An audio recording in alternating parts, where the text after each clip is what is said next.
lá? 4, vamos lá, dá tempo. De acordo com as Sagradas Escrituras, podemos observar uma sequência de eventos que pode ser enquadrados na escatologia bíblica. Veja só, aqui João 1, 10 ou 13, do que está falando? Que Jesus Cristo é a palavra, tá certo? Que veio até nós, veio para o que era seu, mas os seus não o receberam. Você entendeu quando João pronunciou isso? Aquele que a palavra estava no mundo, o mundo foi feito por intermédio dele, mas o mundo não o reconheceu. Veio para o que era seu, mas os seus não o receberam. Contudo, aos que o receberam, aos que creram em seu nome, deu-lhes o poder, ou deu-lhes o direito de se tornarem filhos de Deus, na qual Paulo diz: não há mais grego, nem judeu, nem parto, nem cita, nem servo, nem livre, nem homem, nem mulher, mas todos são um em Cristo Jesus. Essa é a dispensação da igreja.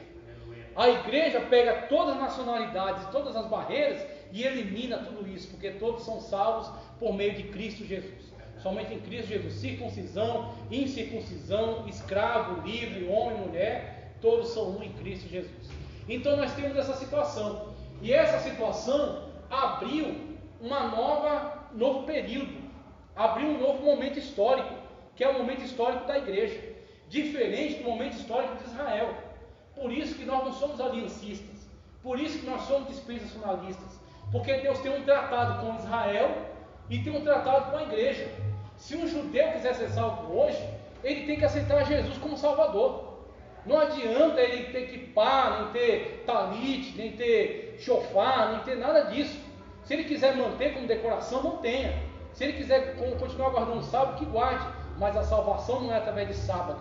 A salvação não é através de práticas. A salvação é através de uma pessoa. A salvação é através de Cristo Jesus. Então, essa é a dispensação da graça. É a dispensação da igreja. Quando essa dispensação encerrar, dar-se-á o período da grande tribulação e a reabertura da 70ª semana de Daniel. E o período em que Deus vai tratar agora com Israel, especificamente, tá certo? Então essa é a diferença. Aqui Paulo trazendo outro texto onde deixa muito claro. O que Paulo chama a igreja? Jambuzeiro bravo, enxertado aonde? Na árvore original. Quem era a árvore original? Israel. Os ramos foram o quê? Cortados. E nós fomos enxertados. Obviamente você vê nisso uma diferença entre a árvore original e o enxerto. Então nós fomos enxertados. Nós não fazíamos parte dessa história, mas nós fomos incluídos por causa de Cristo Jesus, porque somos salvos pela fé em Cristo Jesus. Aquele que é a palavra que estava no mundo, aqui eu já li para frente, e agora vós sabeis o que o detém, tem afirmado também, Tessalonicenses 2, 6 a 9, o Espírito Santo de Deus que está com a igreja e que tem detido a ação do maligno. Mas entendam isso: se o dono da casa soubesse a que hora da noite o ladrão viria, ele ficaria de guarda e não deixaria que a sua casa fosse arrombada. Mateus 24, 43. Num momento, no abrir e fechar de olhos, ao som da última trombeta, pois a trombeta soará, e os mortos ressuscitarão incorruptíveis, e nós seremos transformados. Também em Tessalonicenses, depois disso, que estivermos vivos, seremos arrebatados juntamente com eles nas nuvens, para o encontro do Senhor nos ares. Assim estaremos com o Senhor para sempre. Esses três textos, eles nos dão uma perspectiva que só cabe no arrebatamento. Por isso que nós não somos pós-tribulacionistas. O pós-tribulacionista, ele tem uma grande dúvida que ele não responde. O pós-tribulacionista diz: hoje você tem algumas pessoas muito importantes defendendo o pós-tribulacionismo, e tem muitas pessoas embarcando nessa ideia. Mas o pós-tribulacionismo, ele não responde onde será as bodas do Cordeiro, porque o pós-tribulacionista diz: a igreja passará pela grande tribulação, e a igreja depois da grande tribulação será arrebatada. Ele também crê no arrebatamento. Alguns não creem, mas a maioria crê no arrebatamento. Só que ele diz: a igreja será arrebatada, encontra com Jesus nos ares e volta para fundar o milênio.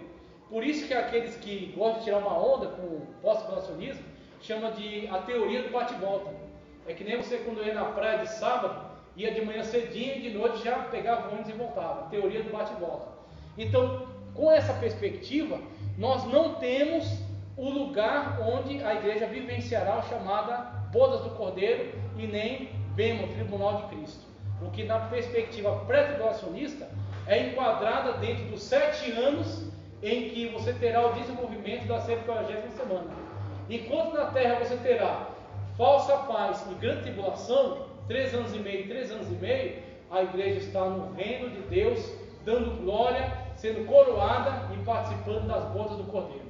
E aí outra coisa que eles colocam, onde me diga, aonde que está escrito que as bodas do Cordeiro duram 7 anos? E aí esse tipo de pergunta é uma pegadinha. Por quê? Você não pode afirmar o que a Bíblia não diz. A Bíblia diz que é 7 anos? Não. Mas a Bíblia diz alguma coisa acerca de quanto tempo será? Também não diz. Então eu não posso dizer que é 7 anos, mas eu posso afirmar que a igreja vai participar.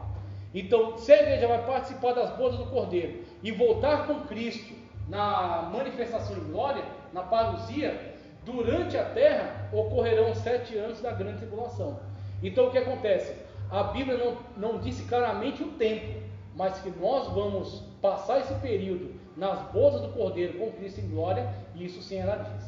E nós temos textos afirmando isso claramente. Aí inclusive o Zibord, ele até trabalhou nessa questão, ele colocou algumas coisas interessantes. Falou, olha, lembre-se daquele texto que Pedro diz que para Deus 1000 anos é como um dia e um dia como 1000 anos. Quando você trabalha sobre esse texto, você entende que aqueles que estão na terra, na matéria, estão limitados ao tempo e ao espaço. Nosso dia tem 24 horas, nossa semana tem 7 dias, nosso mês aí varia, 30, 31, 29, mas você tem o quê? Uma limitação de tempo e de espaço. Mas e se você sai dessa dimensão temporal e vai para uma dimensão eterna? Você tem ali uma percepção de tempo? Não, porque ali o tempo não tem validade para você. O tempo não tem referência para você. É como você sair do nosso sistema solar e você entrar em outro sistema, da estrela Órion e por aí vai. Ali você tem um outro movimento estelar. Ou se você sair até para outro planeta do nosso sistema mesmo, que tem uma outra forma de, uma outra translação pelo Sol, ou um outro giro pelo seu eixo, você tem ali uma outra percepção de tempo.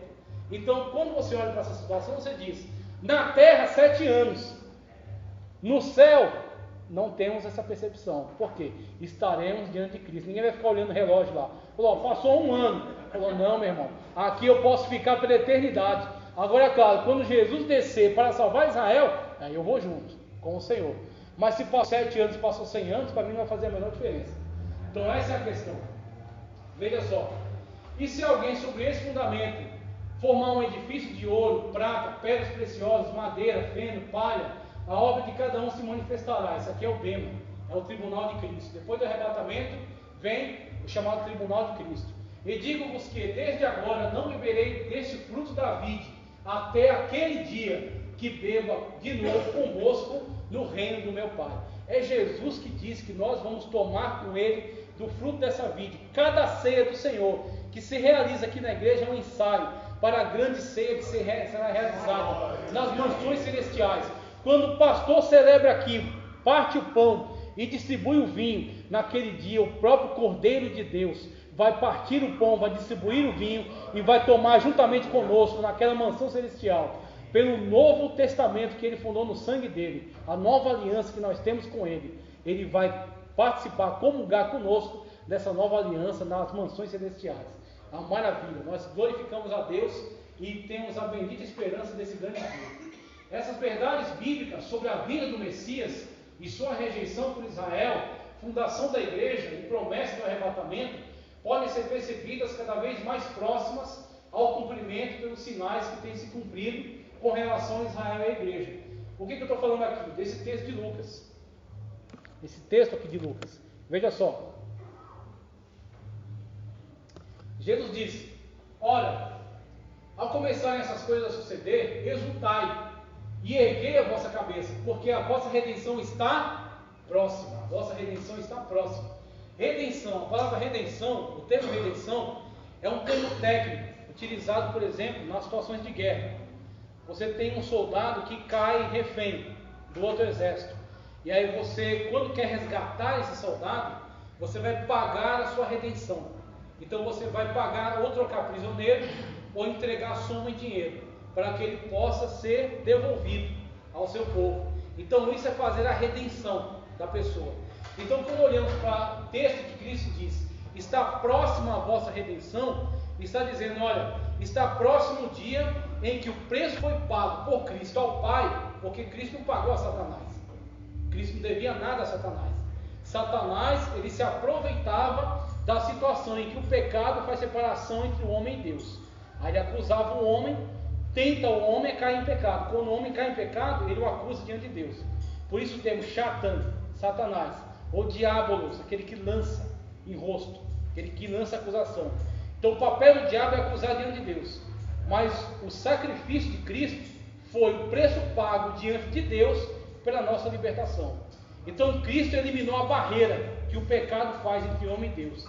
Quando nós fomos resgatados por Cristo, pelo seu sangue, Cristo disse, olha, quando você vê esses sinais, está próximo a vossa redenção. Está próximo o dia em que vocês vão sair desse mundo, em que vocês vão sair dessas cadeias e vocês vão ser restituídos às mansões celestiais. Vocês vão adentrar ao ambiente celestial. Veja só, ainda lhes propôs uma parábola dizendo, vede, a figueira e todas as árvores, quando começam a brotar, vede, sabeis por vós mesmos, que o verão está próximo. Assim também, quando vides acontecerem estas coisas, sabei que está próximo o reino de Deus. Você tem em outro lugar, Paulo dizendo que a videira foi cortada, e o jambuzeiro foi enxertado. Obviamente a videira é Israel. E a videira, que é Israel, passou por um período de inverno. Que período de inverno é esse? O período em que suas folhas foram arrancadas. O período em que seus galhos estavam secos. Que período é esse? A partir de 70 depois de Cristo, quando se cumpriu a profecia, Cristo, olhando para Jerusalém, chorou sobre ela. Disse, Jerusalém, Jerusalém, que matais todos os profetas que são mandados a vós. Bem quis eu vos ajuntar debaixo das asas, como a galinha faz os seus filhotes. Todavia não quisestes. Mas chegará o tempo que será afligida. Chegará o tempo que será perseguida. Terá seus filhos espalhados por toda a terra. Esse tempo chegou. No ano 70, Tito invade, destrói o templo, destrói a cidade e leva muitos cativos. Existe no Coliseu de Roma um afresco, um alto relevo, que mostra soldados carregando objetos de outros cultos, mas carregando também uma menorá, que é aquele candelabro de 7 braços, e carregando também os outros objetos do templo. Então, claro, muito claro, arqueologicamente comprovado, a invasão do templo, a retirada dos objetos sagrados e eles sendo levados para Roma, onde foram depois utilizados para a construção do Coliseu. Foram vendidos, comercializados, derretidos para se construir o Coliseu de Roma, tá certo? E você tem a situação em que Israel foi perseguido, foi espalhado. No ano 70, depois, eles permitindo que Israel continuasse ali, mas no ano 135, um revoltado chamado Bar Koba organizou uma milícia e começou novamente a atacar Roma, começou novamente a se rebelar contra Roma.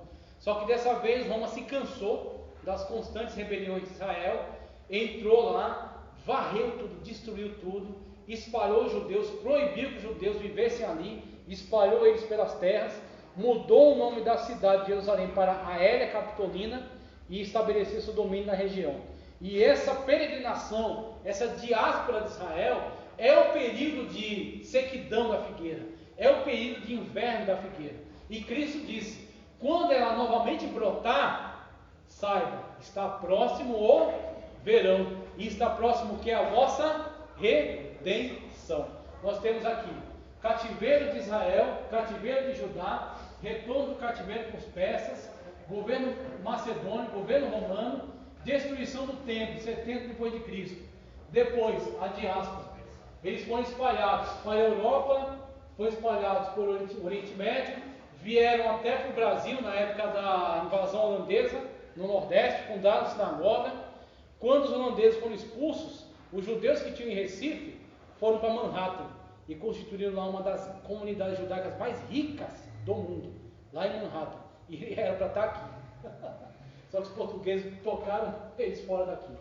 Então você tem esses períodos aqui, 30 depois de Cristo. Cristo disse que não ficará pedra sobre pedra. Aí você tem aqui 70, destruição de Jerusalém. 135, a revolta de Bar Kokhba. Eles são expulsos e são proibidos de ficar ali, de continuar ali. Depois, Jerusalém cai sob o Império Bizantino, fica sob o domínio dos bizantinos, de 395 a 638. Depois, os chamados os califas, Abbásidas, das Fatimidas e Seljúcidas, os muçulmanos, dominam a região. São quando eles constroem, daqui a pouco eu vou mostrar, toda foto de Israel tem isso, toda foto de Israel, um templo azul com uma cúpula dourada, tá? Aquilo ali não é um templo, que é um santuário. Aquilo ao lado você tem a mesquita de Al-Aqsa, tá certo? Mas ali é o chamado Domo da Rocha, Domo da Rocha.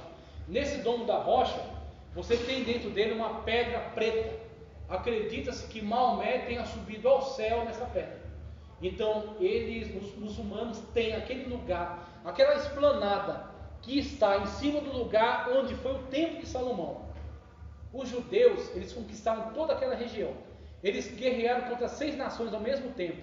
Eles conseguiram expulsar todos esses invasores, mas eles não conseguem retomar um terreno que está encravado no meio de Jerusalém. Tá certo? Onde está o Domo da Rocha, ao lado da mesquita de Al-Aqsa. Nenhum judeu pode entrar ali. Nenhum judeu pode entrar ali. Ali só muçulmanos entram. E alguém que quiser visitar não pode levar nenhum outro símbolo religioso. E não pode fazer oração de nenhum tipo ali. Você só pode entrar e ver, sob autorização dos muçulmanos, quando eles deixam, tá certo? Só os muçulmanos entram lá e fazem suas rezas.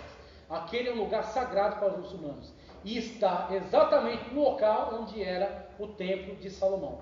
Por isso que você tem em Israel hoje grupos religiosos prontos para retomar todo o culto judaico. Tudo está pronto. Só falta o quê? O terreno. Só que o terreno tem essa construção que foi feita nessa época aqui.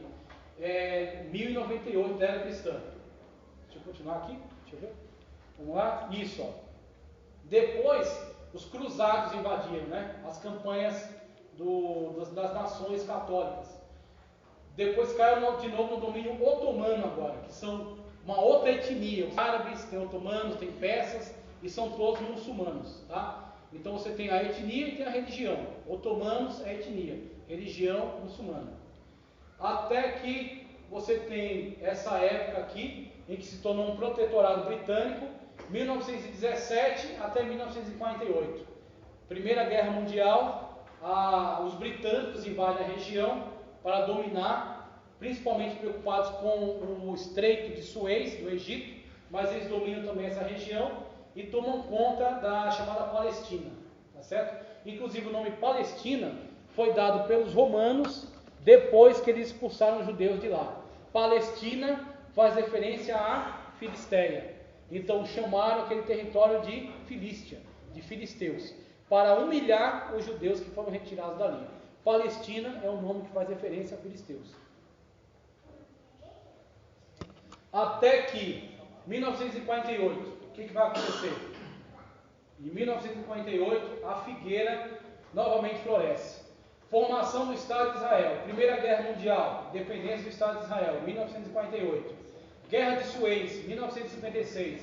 Segunda Guerra, Guerra dos 6 Dias, 1967. Terceira Guerra, Guerra de Yom Kippur, o Dia do Perdão, em 1973. Primeira Intifada, que é a revolta árabe organizada, 1987 a 93. Guerra do Golfo, que é a Guerra do Egito. Quando o Egito moveu essa guerra contra Israel, ele perdeu até a chamada Península de Sinai, onde está o Monte Horebe. Depois Israel devolveu para o Egito. Guerra do Golfo e a Segunda Intifada, 2000 a 2005. Você tem todas essas guerras que Israel teve que travar para estabelecer a sua nação naquela região. Nação essa que renasceu em 1948, cumprindo-se a profecia de Isaías. Já viste há algum tempo uma nação nascer em um dia só? Pois Israel nasceu em um dia. Israel, desde o ano 70 da era cristã, não tinha terra. Era uma nação sem território, uma nação sem pátria, andando pelo país dos outros, peregrinando na diáspora. Até que em 1948, devido ao movimento sionista, que pressionou a ONU por causa do Holocausto na Alemanha, da mortandade dos judeus na Alemanha e da perseguição que estava se desenvolvendo em vários países, eles pressionaram a ONU, foi colocado em votação, ficou empatado, até que num voto de Minerva, dado por um brasileiro, foi autorizada o retorno dos judeus à região, né, do Oriente Médio, para refundar o Estado de Israel. Aí o Estado de Israel foi refundado nesse dia. E com a refundação do Estado de Israel, você tem a profecia de Cristo se cumprindo em relação a isso. A figueira que estava seca novamente floresceu. E Cristo disse: quando isso acontecer, tenha certeza, está próximo o verão. Irmãos, os sinais se acumularam. Essa é a nossa situação de hoje. A situação de hoje é que os sinais estão acumulando. Os sinais estão cada vez mais se concatenando. E tudo está nos apontando. A única coisa que falta é a trombeta tocar e nós saímos dessa terra. Mas os sinais são vastos, os sinais são amplos. E tem cada vez mais comprovado que as palavras de Cristo não caem por terra. Você já ouviu falar de um povo que ficou sem território durante mais de 2000 anos e continua existindo? Poderosas nações da antiguidade, muito maiores que Israel, sumiram, desapareceram. Onde estão os assírios? Onde estão os babilônios? Onde estão os antigos egípcios, que não tem nada a ver com o Egito de hoje? Onde estão essas antigas nações? Os macedônios desapareceram, sumiram. E Israel está aí, voltou à existência. Uma nação que no seu calendário, a gente está em 2022. Sabe em que ano eles estão? Mais de 5.000. 5.670, né? E mais um pouco. 5.670 anos, pelo menos, de existência. Por quê? Porque Deus tem um negócio específico com Israel. Cadê o aliancismo numa situação dessa? Cadê a teologia de que a igreja substitui Israel? Deus tem um pacto com a igreja, diferente do pacto que tem com Israel. Israel foi preservado por Deus ao longo de toda essa história e ressurgiu em 1948. Por quê? Porque tem profecias que vão se cumprir ainda sobre Israel. Outro cumprimento observável em nossos dias e ainda aguardado como cumprimento futuro relaciona-se às 70 semanas de Daniel, sendo que 69 cumpriram-se na crucificação e a última se desenvolverá após o arrebatamento. As 70 semanas de Israel, veja, eu vou ler aqui, que já está esmiuçado. Daniel 9:24, 70ª semana. 70 semanas estão decretadas sobre o teu povo, sobre a tua santa cidade, para fazer cessar a transgressão, para dar fim aos pecados e para expiar a iniquidade, e para trazer justiça eterna, e selar a visão e a profecia, e ungir o Santíssimo. Veja, Daniel 9:24, as 70 semanas tiveram início com a ordem de Artaxerxes, do Império Persa, para reconstruir o templo em 1º de Nissan de 445 a.C. Completaram-se 69 no ano 32, ano Domini, exatamente quando Jesus subiu a Jerusalém e foi rejeitado e morto. Interessante que Daniel profetizou acerca da vinda do Filho do Homem, tanto que Jesus mesmo utilizava esse título para si. Ele chamava assim de Filho do Homem. Daniel profetizou acerca da vinda do Filho do Homem e da morte do Filho do Homem.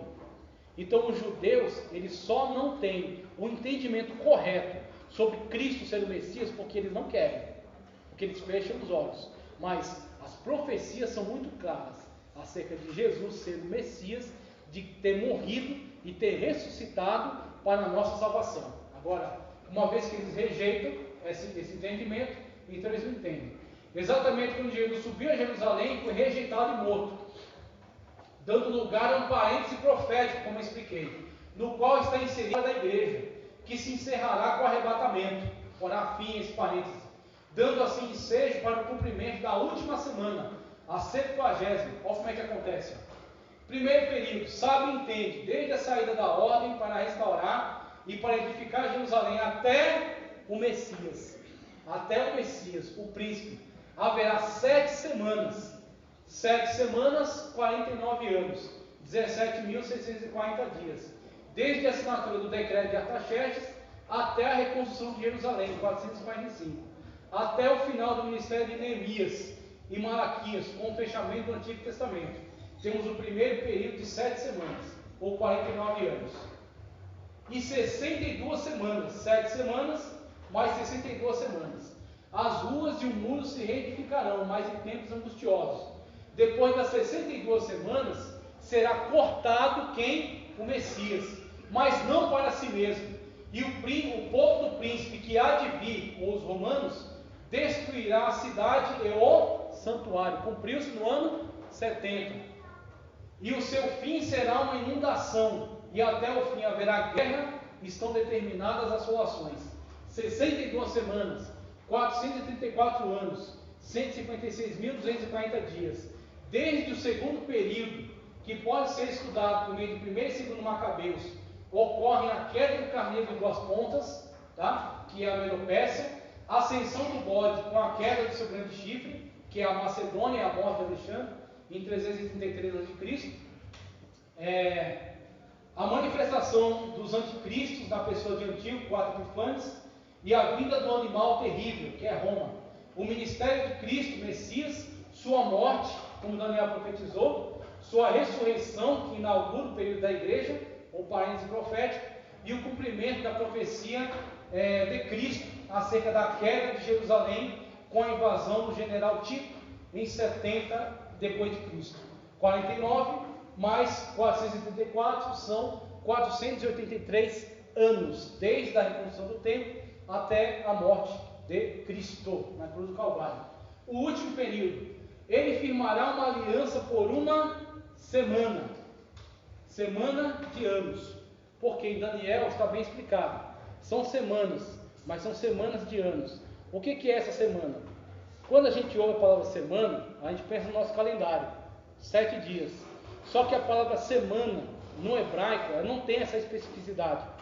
Semanas, ou seja, Shavua é um grupo de 7. Se é 7 dias, se é 7 horas, se é 7 anos, está indefinido. Quem tem que dizer é o contexto. E no contexto é dito semanas de anos. Então não é grupo de 7 dias, é grupo de 7 anos. Porque Daniel diz, tá? Não é uma interpretação externa, é uma interpretação da própria Bíblia. A Bíblia interpretando a si mesma, tá ok? Ele firmará uma aliança por muitos, por uma semana de anos, 7 anos.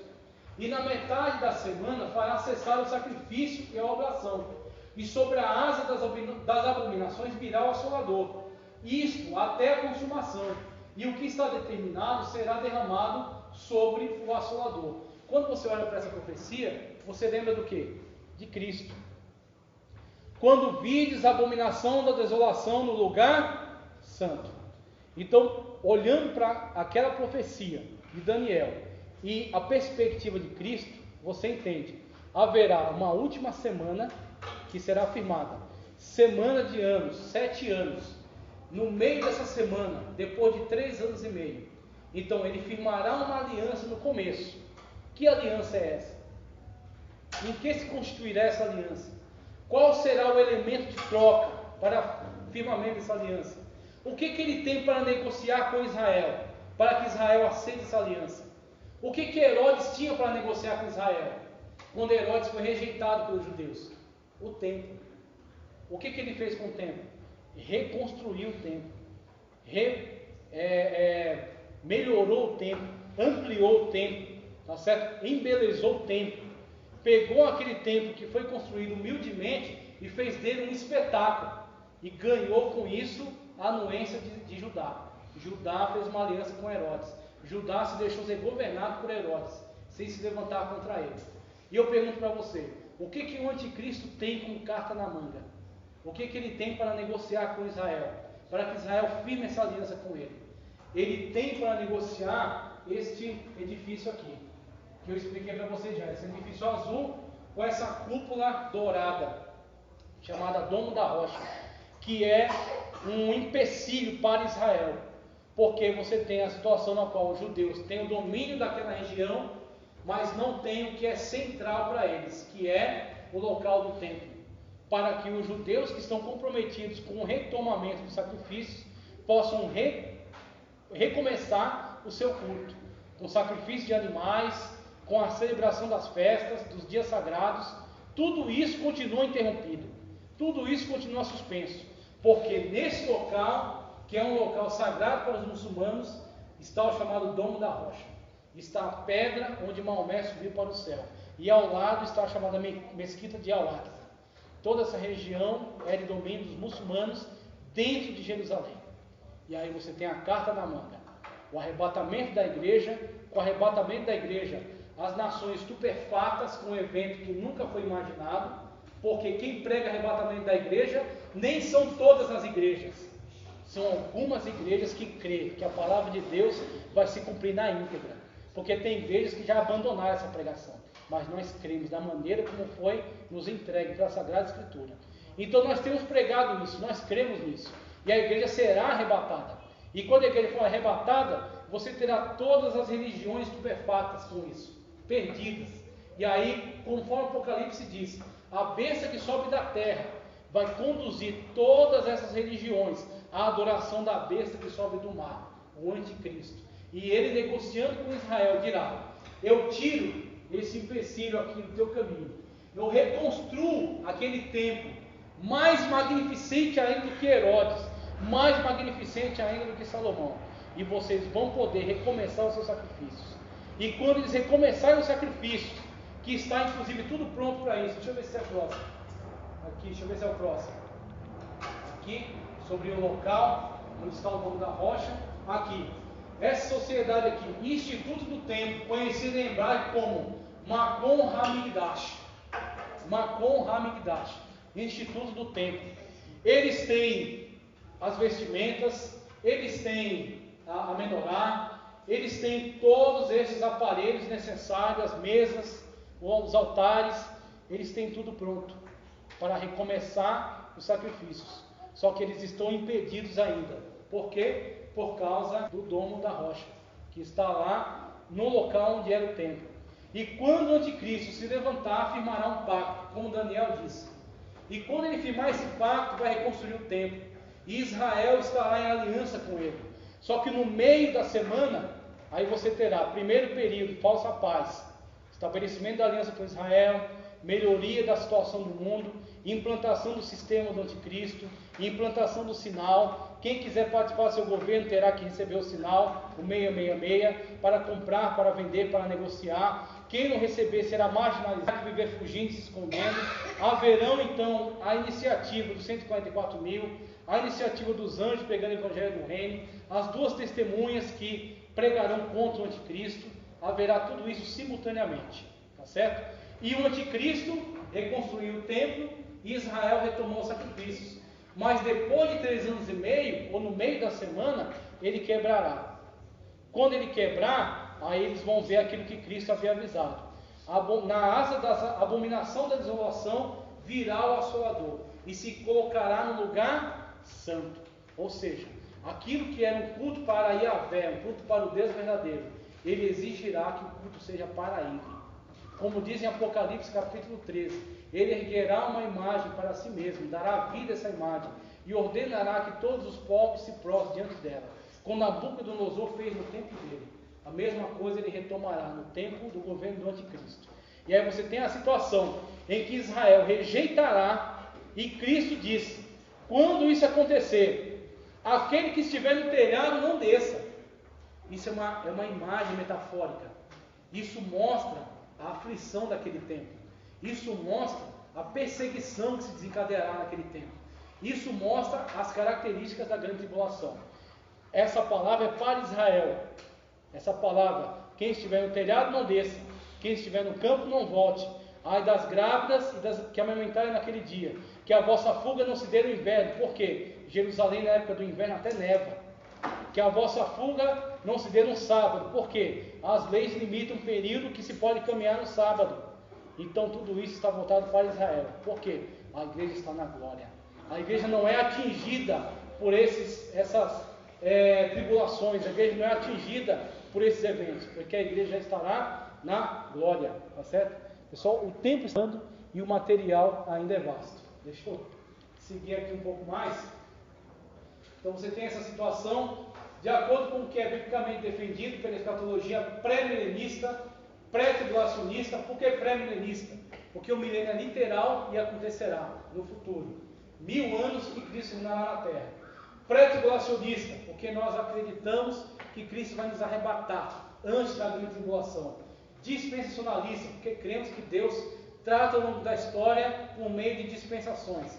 Trata com Israel e com a igreja de formas diferentes. Tá? Adotado na Assembleia de Deus, entendemos que as Sagradas Escrituras nos indicam que o arrebatamento da igreja se dará antes da grande tribulação. Sobre o arrebatamento da declaração de fé, aqui, olha só esse texto. Estou acabando já. Esse texto é muito significativo. Mateus 24, 27 a 31. Porque assim como o relâmpago sai do Oriente e se mostra até o Ocidente, assim será a vinda do Filho do Homem. Onde houver o cadáver, aí se ajuntarão os abruptos. Imediatamente após a tribulação daqueles dias, o sol escurecerá, e a lua não dará a sua luz, e as estrelas cairão do céu, e os poderes celestes serão abalados. Então aparecerá no céu o sinal do Filho do Homem, e todas as nações da terra se lamentarão e verão o Filho do Homem vindo nas nuvens do céu, com poder e grande glória. E ele enviará os seus anjos com grande som de trombeta, e estes reunirão os seus eleitos dos quatro ventos de uma extremidade do céu. Veja, como relâmpago lá em cima, ó. Perceba que essa etapa da segunda vinda de Cristo, chamada arrebatamento, é caracterizada pela rapidez. Relâmpago sai do Oriente e se mostra no Ocidente.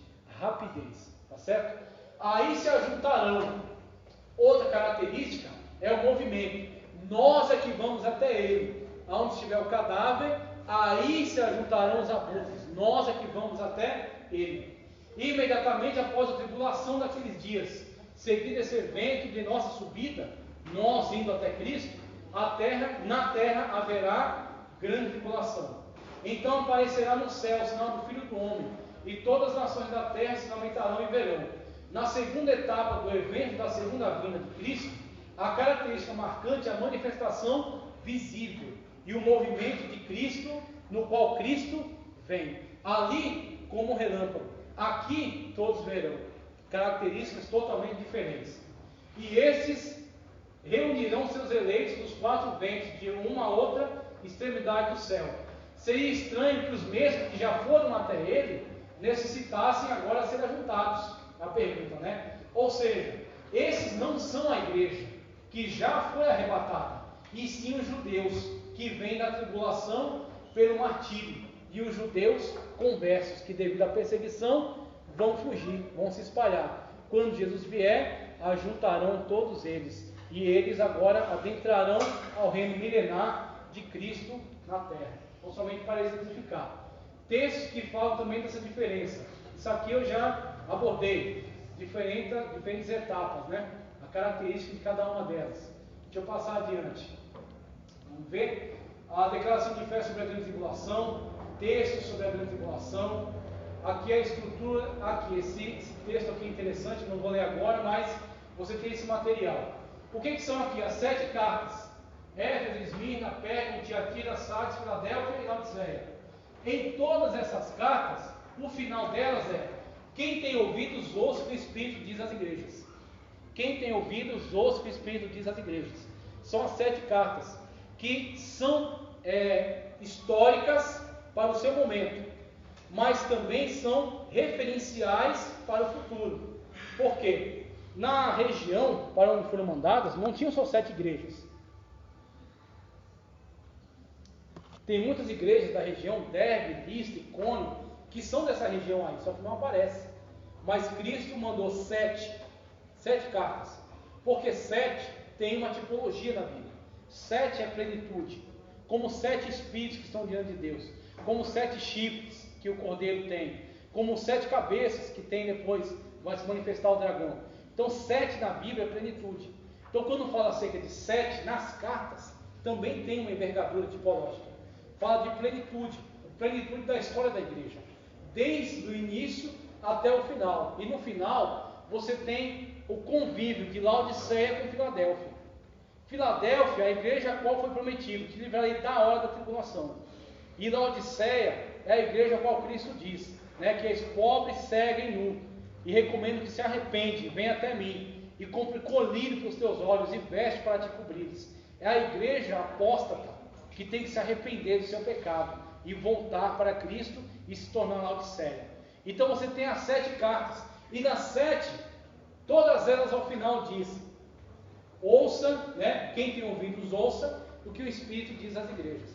É interessante que logo em seguida, no Apocalipse 13, quando na a subida do anticristo, você tem também essa fala: se alguém tem ouvidos, ouça. Não diz às igrejas. Por quê? Porque quando o anticristo se manifestar sobre a terra, a igreja não estará mais aqui. Então, ao longo de todo o período da igreja, você tem essa manifestação, você tem essa frase: quem tem ouvidos, ouça o que o Espírito diz à igreja. Cristo está falando com a sua igreja ao longo da história. E a igreja está comunicando ao mundo aquilo que Cristo fala por meio dela. Mas quando o anticristo se levantar, Apocalipse 13:9 diz: se alguém tem ouvidos, ouça. Não é mais a igreja, porque a igreja está no céu. E aqui na terra, você vai ter os 144.000, vai ter as 2 testemunhas, vai ter os anjos pregando o evangelho do reino, mas a igreja está na glória. E aqui na terra, aquele que não receber o sinal da besta, resistindo até a morte, será salvo por misericórdia de Cristo Jesus. Deixa eu dar sequência. Abordagem diferentes escolas de interpretação. Isso aqui é um pouco das diferentes escolas. Não vou entrar agora, porque não tem mais tempo. Está acabando já vou entregar a minha oportunidade, tá? Mas todo esse material está disponível para vocês. O que eu quero abordar agora? Deixa eu ir para frente para trazer uma última abordagem. Isso aqui, ó, por exemplo, Apocalipse 20, quando a gente fala da literalidade da leitura. Apocalipse 20 fala do quê? Do milênio. E vi descer do céu um anjo que tinha a chave do abismo e uma grande cadeia em sua mão. E ele prendeu o dragão, a antiga serpente, que é o diabo e Satanás, e lançou no abismo, e ali encerrou e pôs selo sobre ele, para que não saia e engane as nações, até que os 1000 anos se acabem. E depois importa que seja solto por um pouco de tempo. E vi tronos, e assentaram-se sobre eles, e foi-lhes dado poder de julgar. E vi as almas daqueles que foram degolados pelo testemunho de Jesus e pela palavra de Deus, que não adoraram a besta e nem a sua imagem, e não receberam sinal em suas testas e nem nas suas mãos, e viveram e reinaram por 1000 anos. Mas os outros mortos não reviveram, até que os 1000 anos se acabaram. Esta é a primeira ressurreição. Bem-aventurado e santo aquele que tem parte na primeira ressurreição. Poder a segunda morte. Mas serão sacerdotes de Deus e de Cristo, e reinarão por 1000 anos. Texto que marca o milenismo, tá certo?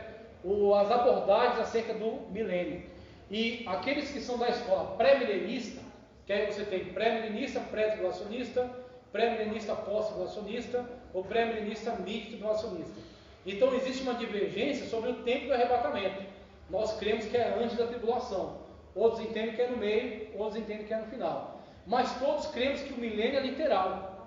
Agora você tem outras escolas, e você, quando ouvir algum vídeo, quando comprar um livro, alguns vão dizer isso, que o milênio não é literal, que o milênio é alegórico. Alguns vão dizer que o milênio já está sendo vivenciado, inclusive. Tá? E por que eles fazem isso? Porque dizem que esse texto é alegórico, só que o próprio texto me diz que é literal. Quando você tem, por exemplo, esse termo aqui, ó, viveram. E viveram e reinaram com Cristo durante 1000 anos, mas os outros mortos não reviveram. Esse termo que está em vermelho, no grego, é eidzesan. E essa palavra eidzesan, do grego, ela sempre é usada na Escritura como ressurreição ou como vida literal. Veja, Mateus 9:18. Disse-lhes ele estas coisas: eis que chegou um chefe, o adorou, dizendo: minha filha faleceu agora mesmo, vem e põe a sua mão, e ela viverá, ou eidzesan. Então, todas as vezes que a Bíblia usa eidzesan, usa literalmente, reviver literalmente. Quando ela é aplicada lá no milênio, eu também leio ela como literal. Alguns vão ressuscitar, alguns vão reviver no começo do milênio e vão reinar com Cristo durante 1000 anos. E outros não vão ressuscitar, e vão ressuscitar somente na segunda ressurreição, para o juízo de Deus no trono branco. Isso é literal. Então, se a Bíblia me aponta em todos os lugares onde ela usa esse termo como literal, não sou eu que vou alegorizá-lo, tá ok? Então temos aí muito mais ainda, né, da linguagem falitética de Apocalipse, mas o tempo já é chegado. Pastor, tem conteúdo ainda para frente, mas o tempo já deu. Boa, porque ela me ajudou a abordar o restante aqui que eu não vou conseguir falar. Como é que eu vou te responder essa pergunta? O momento histórico dela é no final do Armagedon, tá? Então o que vai acontecer?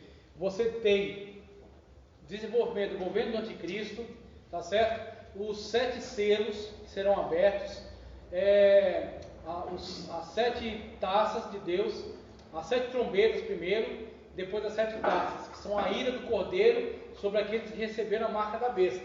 Tudo isso vai acontecer. Ao final disso, você terá a guerra chamada Gog e Magog, que é a movimentação das tropas para vir contra Israel. Ok? Cercarão Israel. A 7ª taça vai secar o rio Eufrates, para as tropas atravessarem. Vão cercar Israel.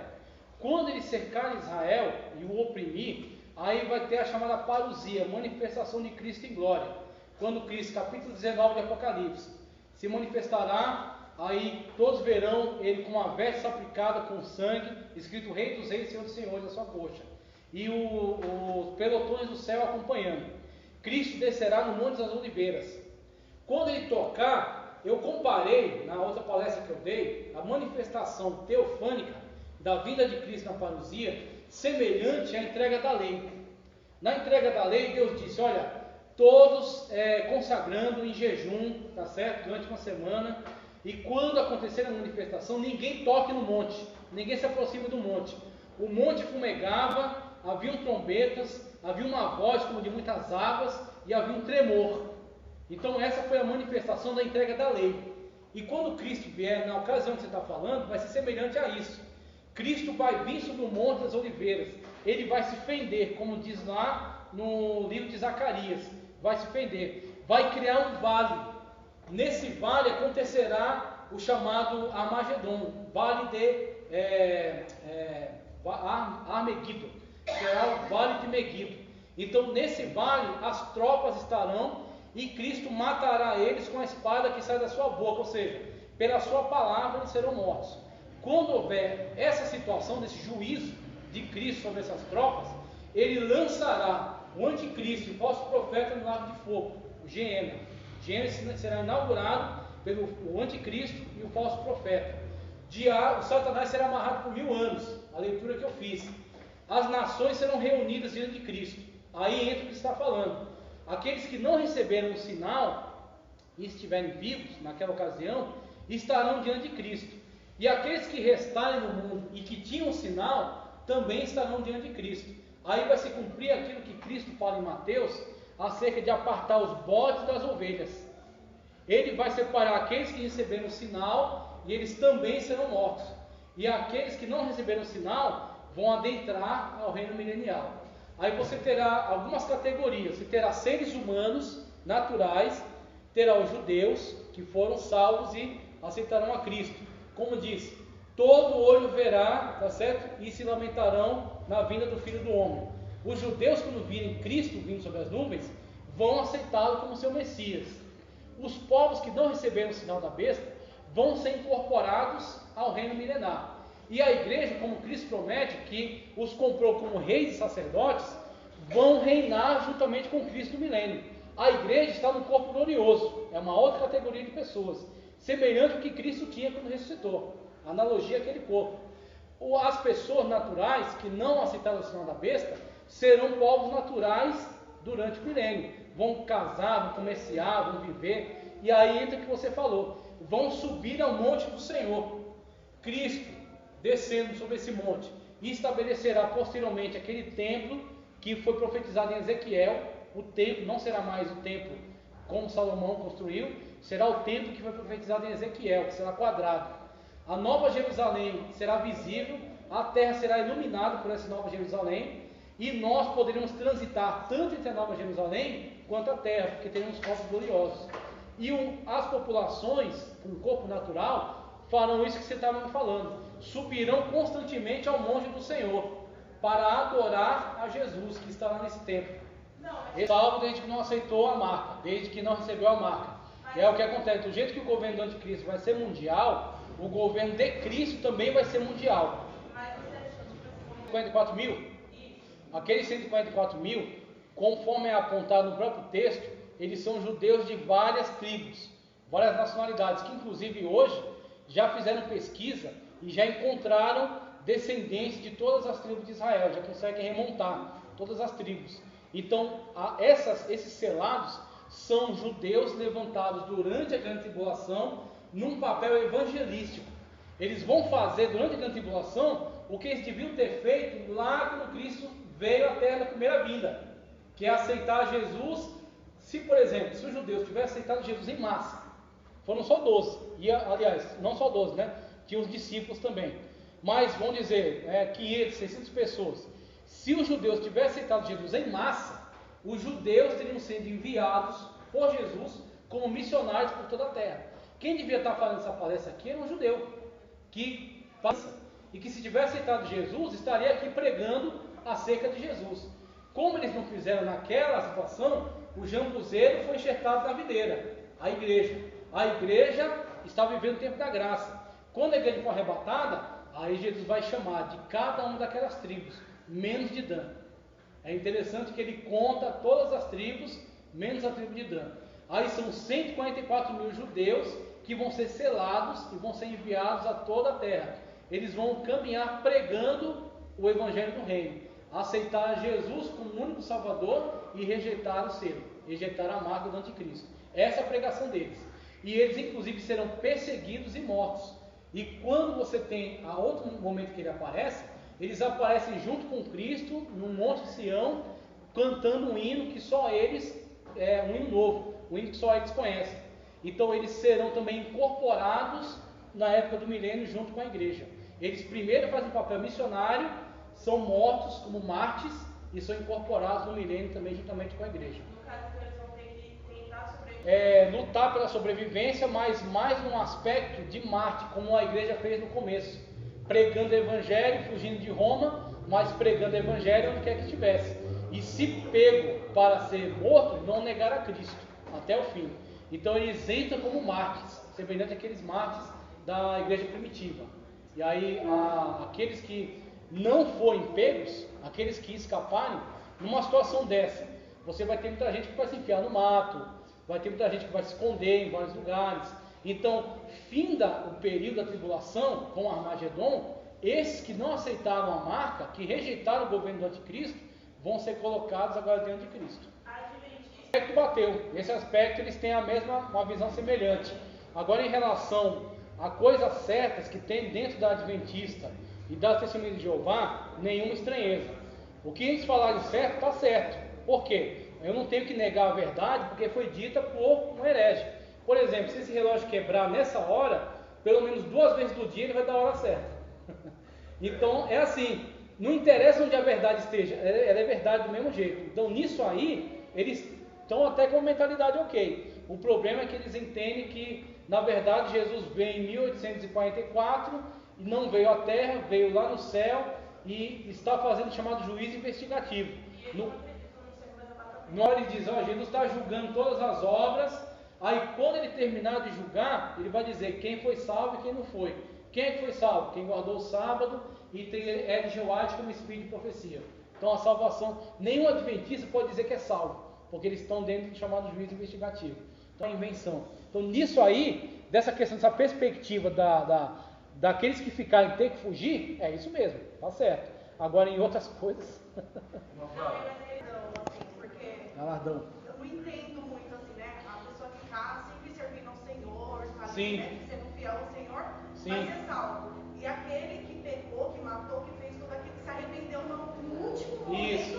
será salvo. Por exemplo, também. o ladrão que se arrependeu na cruz não teve tempo de ser batizado, não teve tempo de entregar dízimo, não teve tempo de evangelizar. Ele estava com 2 pregos, daqui a pouco alguém quebrou as pernas e morreu. Ele só teve tempo de aceitar Jesus. E foi a melhor coisa que ele fez na vida dele. Então o que acontece? Ele chega no Bema, no Tribunal de Cristo.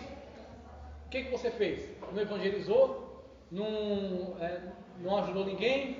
Não orou por ninguém? Você fez o quê? Você foi salvo, porque você aceitou Jesus como Salvador. Ele, diante da perspectiva histórica dele, que era ir para o inferno, tá bom demais. Então, principalmente porque no céu você está num estado de perfeição. Então não tem essa questão da aflição, da inveja, do ressentimento. Nada desses sentimentos atinge aquele que está no ambiente celestial. Então o que acontece? Ele tem a consciência de que aquele que está sendo coroado, premiado, é porque ele trabalhou grandemente para o Evangelho. Mas ele não está sendo premiado com isso, porque ele não tem o que apresentar. Mas pela misericórdia de Cristo, que ele viu na cruz do Calvário, em vez de ele estar no inferno, ele está no céu. Inclusive ele inaugurou o paraíso. Porque Jesus disse, hoje mesmo estarás comigo no paraíso. Então para ele está bom demais. Agora, infelizmente, alguns poderiam ter feito mais, mas não fizeram. É aqui acontece, a salvação não é por obras, a salvação é pela graça em Cristo Jesus. Então ele foi salvo por causa de Cristo, mas ele não cooperou com nada. Aproveitando o gancho da irmã Flávia, já que vai ter consciência de que ele não estará recebendo galardões porque ele não conseguiu, não teve tempo para obras aqui na terra. Sim. Isso não vai causar uma tristeza? Então é aquilo que eu estava falando, qual é a fonte da tristeza, por exemplo? Qual é a fonte da inveja? Qual é a fonte do descontentamento? É uma natureza pecaminosa implícita. Exatamente. Então, é que nem Jesus. Jesus, ele não era alérgico ao pecado. Jesus, veja só quando ele veio, ele é o segundo Adão. Ele veio em natureza humana. Jesus é plenamente homem e plenamente Deus. Só que a plena humanidade dele não inclui pecado. Porque Deus não criou o homem pecador. Deus criou um homem perfeito. Então Jesus veio na natureza adâmica perfeita. Tanto que quando o leproso chega até Jesus, ele toca no leproso. A lepra não passa para ele. Por quê? Você tem também aí um monte de natureza pecaminosa que conduz também doença, conduz má formação, conduz desejos pecaminosos, toda essa natureza. Então, teria uma inveja, opa, esse irmão aqui, ó o tamanho da coroa dele, o que? Se eu ainda tivesse a natureza pecaminosa, aí ela ia disparar, mas como não tem, da carne, exatamente. Mais alguém, irmãos? Mais alguém? Jovens? Pode falar, se eu conseguir responder.